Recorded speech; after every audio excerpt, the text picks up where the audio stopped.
তিন শ্রেণীর ব্যক্তির বিরুদ্ধে আল্লাহ বলেন আমি নিজেই কিয়ামতের দিন মামলা দায়ের করব।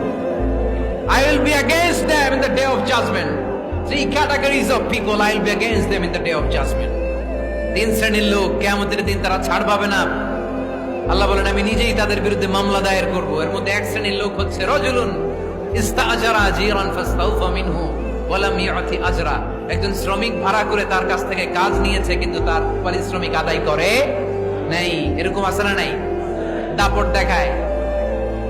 দেখায় ইউনিভার্সিটির ক্যান্টিন গুলোতে। ইউনিভার্সিটির ক্যান্টিনে যে খায় মাগার বিল দেয় না, এরকম টাকায় দাসরা নাই।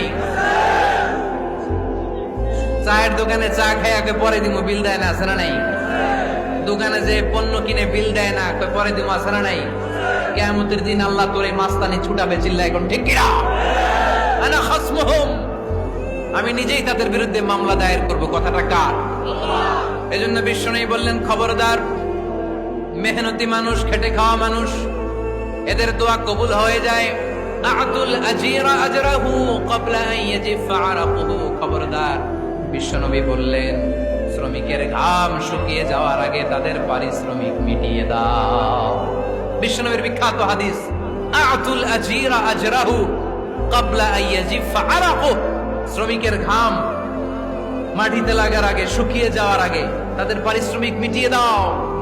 কেননা তারা যদি বদদোয়া করে তোমার জীবনকে জাহান্নাম বানিয়ে দিবে কে?